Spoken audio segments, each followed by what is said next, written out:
Howdy. Howdy. For those of you who never heard of howdy, howdy is a unique way of saying hello among Texas A&M Aggies. My name is David Jeong, and I'm a professor at Texas A&M University. I am with two co-speakers today. Nick Yaw is a graduate student who has done most of the heavy lifting work on this research. And Dr. Zofia Rybkowski is a professor at Texas A&M University. In this presentation, we are going to introduce you to a new lean simulation game, which may demonstrate the value and the power of reducing the number of hands-off between sequential trays on project outcomes. There are lots of challenges we must overcome to successfully accomplish the overall objectives of our construction project. In modern construction environments, we have seen and we have observed the rise of more complex projects and larger scale projects. One of the most common denominators among these projects is that they employ a lot of subcontractors and they hire a lot of these trades. And as a consequence, these projects does have a lot of handoffs among different trades and different subcontracts. And another common trend that we have observed in recent years is that many of general contractors have started to act only as a contract broker. In this setting, these general contractors basically make money by coordinating different subcontracts and the managing the interface of these subcontractors' different work tasks. So generally, they need to deal with a lot of handoffs. Now, some handoffs are inevitable, obviously, but handoffs dramatically impact on the workflow in a big time, right? The workflows, the handoffs will lead to excessive mobilization and demobilizations. And after the handoff, a new crew may need to take some time to pick up their maximum productivity, and wait time between trays because of these handoffs may be considered as one of the major sources of waste. So in this new simulation game, we wanted to demonstrate the impact of the high number of impacts on these project outcomes and what consequences we may obtain by reducing the number of handoffs.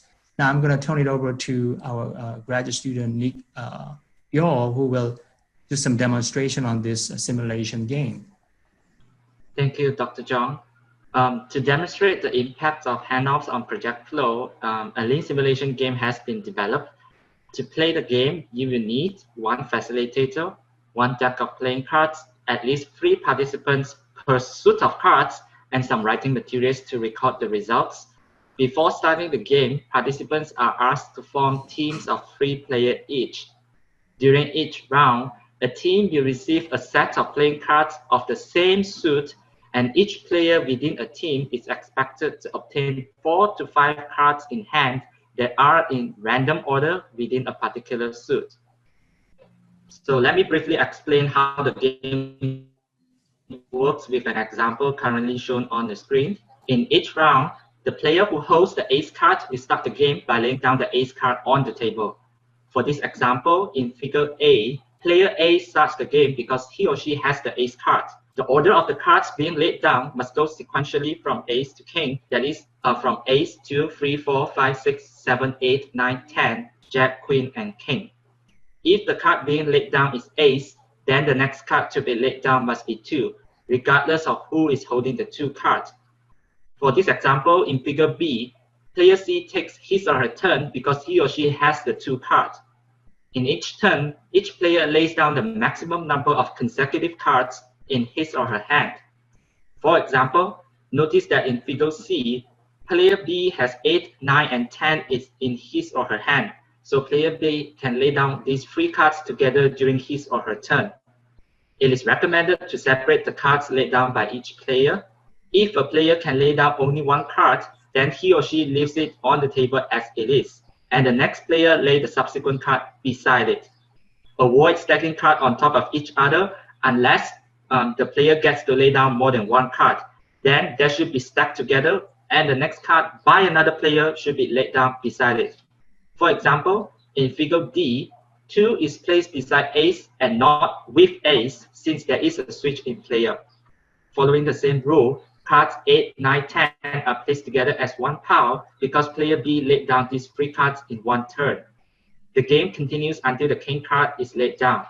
The goal of the game is to lay down all the cards in order using the minimum number of turns.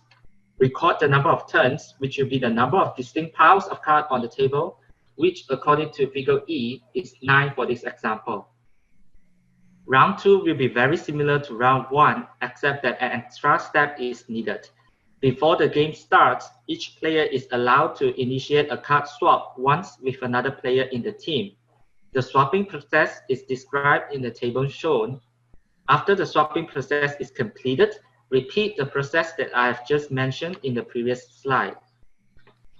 The figures currently shown illustrate the card swapping process in round 2. As a quick example, in figure B, player A trades the 10 card with player B's 6 card. Figure F shows the game outcome after following the steps in round 1. The number of turns as shown in this figure is 5. A first-run study of this simulation game was conducted on January 16, 2020, with a sample of 30 graduate students from Texas A&M University. A total of 10 teams participated in this first-run study. Figures on the right are photographs taken during the first-run study. This table shows the results of the first-run study. The metric used for this lean simulation game is number of turns. One can observe that all 10 teams experienced a reduction in the number of turns in round 2, with an average percentage reduction in number of turns of 63%.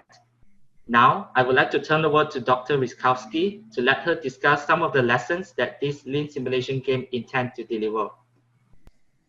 Thank you, Nick. Okay, so the question is, how do we improve this handoff situation? So while discussing this, we came up with 3 possible solutions. One is talked about sequential multiskilling, collaboration, integration, and prefabrication. Those are the 3. And the first one, sequential multiskilling, in round 1, it represented a hyper-specialization of trades, and in round 2, where we recommended that more than one trade is, or each trade as some specialty. So for example, instead of just having mechanical and electrical and plumbing contractors separately, you could have an MEP contractor. The second one is through collaboration and integration. In round 1 was more like traditional design bid build projects, and round 2, which is integrated project delivery, where there's much more sharing of information between individual handoffs, and so that would improve the situation as well. And then the third, prefabrication, where round 1, each trade is performed on the site. In round 2, you have a cluster of consecutive cards, which creates a prefabricated component. So let's take a look at this. This is a great case of time gating versus multi-skilling. In the first case, you might have the individual trade partner, which shows up on the job site and actually inhabits that site in one day. And in the second case, where you have multi-skilling of trades, you could have 2 tasks that could be accomplished in a day, and you can see that it was completed a day earlier. So in conclusion, what this was all about was developing a game that, you know, explored this tension in lean. The idea is, of course, you want to reduce batch sizes. We know that there's a lot of activity and tack time, but also wanting to reduce errors and mobilization costs that come with a larger number of handoffs. And so that's what this really was, to develop that kind of simulation that could introduce that kind of discussion. Our first run study results show that there's an improvement in workflow, a reduction number of turns, when participants took an initiative to enhance cohesiveness between sequential tasks. And then we discussed at least 3 different methods to reduce those handoffs: multi-skilling, collaboration, and integration and fabrication. And finally, we'd like to thank and acknowledge those who helped develop this game, Matthew Hoven and Triguna Ramanyeni.